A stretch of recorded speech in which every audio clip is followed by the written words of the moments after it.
ಉಚ್ಚಿಲ ಮಹಾಲಕ್ಷ್ಮಿಯ ವಸ್ತು ಪ್ರದರ್ಶನ ಒಂದು ಮಳಿಗೆಗೆ ಬಂದ ತಕ್ಷಣ ನಿಮಗೆ ಕಣ್ಣೆದುರು ಸೆಳೆಯುವಂಥದ್ದು ಕ್ಲೇ ಮಾಡಲಿಂಗ್. ಸೊ ವಿಭಿನ್ನ ರೀತಿಯ ಕ್ಲೇ ಮಾಡಲಿಂಗ್ ನಿಮಗೆ ಇಲ್ಲಿ ನೋಡ್ಲಿಕ್ಕೆ ಸಿಗ್ತದೆ. ಸೊ ಇದನ್ನು ತಯಾರು ಮಾಡಿದವರು ವೆಂಕಿ ಪಲಿಮ ಅವರು ನನ್ನ ಜೊತೆ ಇದ್ದಾರೆ. ಬನ್ನಿ ಅವರ ಜೊತೆಗೇನೆ ಕೇಳ್ಕೊಂಡು ಬರುವ, ಅದರ ಎಕ್ಸ್ಪ್ಲೇನ್ ಅವರೇ ಮಾಡ್ತಾರೆ. ನೋಡಿ, ಈ ಒಂದು ಕಲಾಕೃತಿಯಲ್ಲಿ ಅಂದರೆ ಮೊದಲು ಯಾವ ರೀತಿ ನಾಲೆಜನ್ನು ಇಂಪ್ರೂವ್ ಮಾಡ್ತಿದ್ರು, ಬುಕ್ಸ್ ರೀಡಿಂಗ್. ಸೊ ಈಗ ಪ್ರಸ್ತುತ ಈಗ ಮೊಬೈಲ್ ಬಿಟ್ಟರೆ ಬೇರೆ ಯಾವುದಿಲ್ಲ. ಸೊ ಅದನ್ನು ನಾನು ಈ ಕಲಾಕೃತಿಯಲ್ಲಿ ತೋರಿಸಿದ್ದೇನೆ.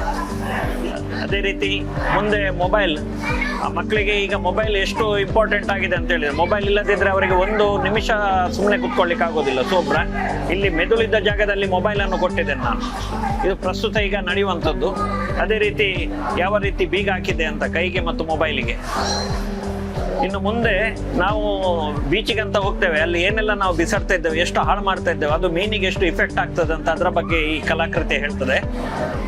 ಅದೇ ರೀತಿ ನಾವು ಬೀಚಲ್ಲಿ ಬಿಸಾಡುವಂಥದ್ದು ಆ ಮೀನಿಗೆ ಇಫೆಕ್ಟ್ ಆಗೋದನ್ನು, ಪ್ಲಸ್ ಈ ಆಮೆಗೆ ನೋಡಿ, ಈ ಒಂದು ನೆಟ್ ನಾವು ಬಿಸಾಡ್ತೇವೆ, ಬಟ್ ಅದು ಅದಕ್ಕೆ ಕೈ ಇಲ್ಲ ತೆಗಿಲಿಕ್ಕೆ, ಮನುಷ್ಯನೇ ತೆಗಿಬೇಕು. ಮನುಷ್ಯನ ಹತ್ತಿರ ಜೀವಿಗಳು, ಜಲಚರಗಳು ಬರುವುದಿಲ್ಲ. ಸೊ ಆ ಒಂದು ಪ್ರಾಬ್ಲಮನ್ನು ಈ ಕಲಾಕೃತಿಯಲ್ಲಿ ನಾನು ತೋರಿಸಿದ್ದೇನೆ. ನೆಕ್ಸ್ಟ್ ನಾವು ನಮ್ಮ ಪರಿಸರ ಅಂದರೆ ನೇಚರಲ್ಲಿ ನಾವು ಏನೆಲ್ಲ ಬಿಸಾಡ್ತೇವೆ, ಹಕ್ಕಿ ಅದು ಕಾಳು ಅಂತ ಎಣಿಸಿ ತಿಂತದೆ ಪಾಪ, ಅದು ಜೀರ್ಣ ಆಗದೆ ಅದು ಸಾಯುವ ಹಂತಕ್ಕೆ ಬರ್ತದೆ. ಇದು ಸ್ಮೋಕಿಂಗ್, ಯಂಗ್ ಜನರೇಷನ್ ಒಂದು ಶೋಕಿಗಾಗಿ ಅವರು ಫ್ಯಾಷನ್ಗಾಗಿ ಎಳಿತಾರೆ, ಮತ್ತೆ ಅದರ ದಾಸ ಆಗಿ ಹೋಗ್ತಾರೆ. ಇಲ್ಲಿ ಎರಡು ಮುಖ ತೋರಿಸಿದ್ದೇನೆ, ಅಂದರೆ ಫೀಲಿಂಗ್ಸ್, ನೋವಿನ ಮುಖವನ್ನು ಇದರಲ್ಲಿ ತೋರಿಸಿದ್ದೇನೆ. ಅದೇ ರೀತಿ ರಕ್ತ, ಇಡೀ ವರ್ಲ್ಡ್ಗೆ ರಕ್ತದ ಅಗತ್ಯ ಉಂಟು, ಅದನ್ನು ಈ ಕಲಾಕೃತಿಯಲ್ಲಿ ನಾನು ತೋರಿಸಿದ್ದೇನೆ.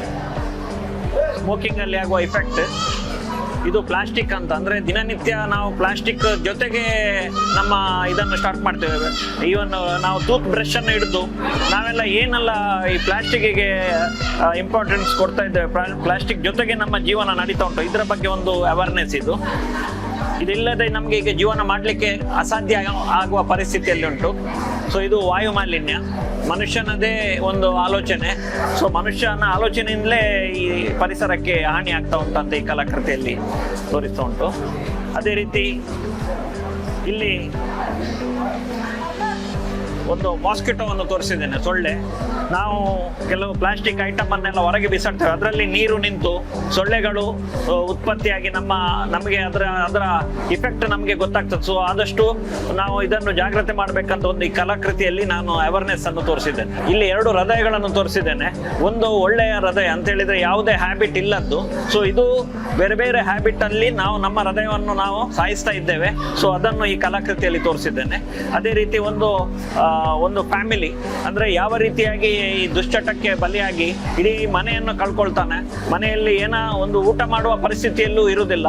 ಸೊ ಮಕ್ಕಳಿಗೆ ಎಜುಕೇಶನ್, ಶಾಲೆಗೆ ಹೋಗುವ ಕಷ್ಟದ ಪರಿಸ್ಥಿತಿಯನ್ನು ಈ ಕಲಾಕೃತಿಯಲ್ಲಿ ತೋರಿಸಿದ್ದೇನೆ. ಸೊ ಇದರಲ್ಲಿ ತನ್ನ ರಕ್ಷಣೆ ತಾನೇ ಮಾಡಬೇಕು ಅಂತ ಒಂದು ಮೆಸೇಜ್ ಅನ್ನು ಕೊಟ್ಟಿದ್ದೇನೆ. ಕೈಯಲ್ಲಿ ಒಂದು ಕೊಡಲಿಯನ್ನು ನಾನು ಕೊಟ್ಟಿದ್ದೇನೆ, ತನ್ನ ರಕ್ಷಣೆ ತಾನೇ ಮಾಡಬೇಕು ಅಂತ. ಸೊ ಪ್ರಕೃತಿಯಲ್ಲಿ ದೇವರಿದ್ದಾನೆ ಅಂತ.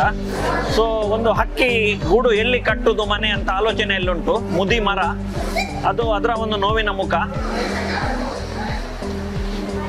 ಇದು ಸ್ವಚ್ಛ ಭಾರತ್ ಅಂದ್ರೆ ನಾವು ನಮ್ಮ ದೇಶಕ್ಕಾಗಿ ದೊಡ್ಡ ಕೆಲಸ ಏನು ಮಾಡಬೇಕಾಗಿಲ್ಲ, ನಮ್ಮ ಪರಿಸರವನ್ನು ಸ್ವಚ್ಛವಾಗಿಟ್ರೆ ನಮ್ಮ ದೇಶ, ಭಾರತ ನಮ್ಮ ಸ್ವಚ್ಛವಾಗಿರ್ತದಂತ ಒಂದು ಮೆಸೇಜ್ ಅನ್ನು ಇದರಲ್ಲಿ ನಾನು ತೋರಿಸಿದ್ದೇನೆ. ಅದೇ ರೀತಿ ಗುಟ್ಕಾ, ತಂಬಾಕಿನ ಸೇವನೆಯಿಂದ ಏನೆಲ್ಲ ಇಫೆಕ್ಟ್ ಆಗ್ತದೆ, ಅವನ ನೋವಿನ ಮುಖವನ್ನು ನಾನು ಇದರಲ್ಲಿ ತೋರಿಸಿದ್ದೇನೆ. ಲಾಸ್ಟ್ ಕ್ಯಾನ್ಸರ್ ಆಗುವ ಹಂತಕ್ಕೆ ಅವನು ತಲುಪ್ತಾನೆ. ಸೊ ಇದನ್ನು ನಾನು ಕಲಾಕೃತಿಯಲ್ಲಿ ತೋರಿಸಿದ್ದೇನೆ.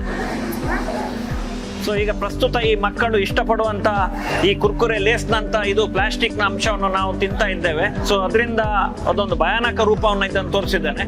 ಅದೇ ರೀತಿ ಇದರಲ್ಲಿ ನೋಡಿ, ಜಂಕ್ ಫುಡ್ ಅದು ಅವನ ದೇಹ ಯಾವ ರೀತಿಯಾಗಿ ಬೆಳೀತಾ ಉಂಟು ನೋಡಿ. ಸಣ್ಣ ಪ್ರಾಯದಲ್ಲಿ ಮಕ್ಕಳು ತುಂಬಾ ದಷ್ಟಪುಷ್ಟವಾಗಿ ಬೆಳೀತಾರೆ. ಇದೆಲ್ಲ ಜಂಕ್ ಫುಡ್ಡಿನ ಇಫೆಕ್ಟ್ ಅನ್ನ ಈ ಕಲಾಕೃತಿಯಲ್ಲಿ ನಾನು ತೋರಿಸಿದ್ದೇನೆ. ಇದೆಲ್ಲ ಕಲಾಕೃತಿಗಳನ್ನು ನಾನು ಹೊಸಬೆಳಕು ಆಶ್ರಮಕ್ಕೆ ನಾನು ಕೊಡ್ತಾ ಇದ್ದೇನೆ. ಯಾಕಂದ್ರೆ ಅಲ್ಲಿ ತುಂಬಾ ಎಫೆಕ್ಟಿವ್ ಆದ ಜನಗಳು ಅಲ್ಲಿ ಬರ್ತಾರೆ. ಸೊ ಅಲ್ಲಿ ಬೇರೆ ಬೇರೆ ಶಾಲೆ, ಕಾಲೇಜ್ ಮಕ್ಕಳು ಅಲ್ಲಿ ವಿಸಿಟ್ ಕೊಡ್ತಾ ಇದ್ದಾರೆ. ಸೊ ಅವರಿಗೆ ಈಗ ಶಾಶ್ವತವಾಗಿ ಒಂದು ಮೆಸೇಜ್ ಹೋಗ್ಲಿ ಅಂತ ಈ ಯತೀಶ್ ಉಚ್ಚಿಲ ಅವರ ಒಂದು ಆಲೋಚನೆ. ಸೊ ಇವರು ನನಗೆ ಫುಲ್ ಸಪೋರ್ಟ್ ಆಗಿದ್ರು, ಹಾಗಾಗಿ ಇಷ್ಟೊಂದು ಪ್ರದರ್ಶನವನ್ನು ಮಾಡಲಿಕ್ಕೆ ಸಾಧ್ಯವಾಯಿತು.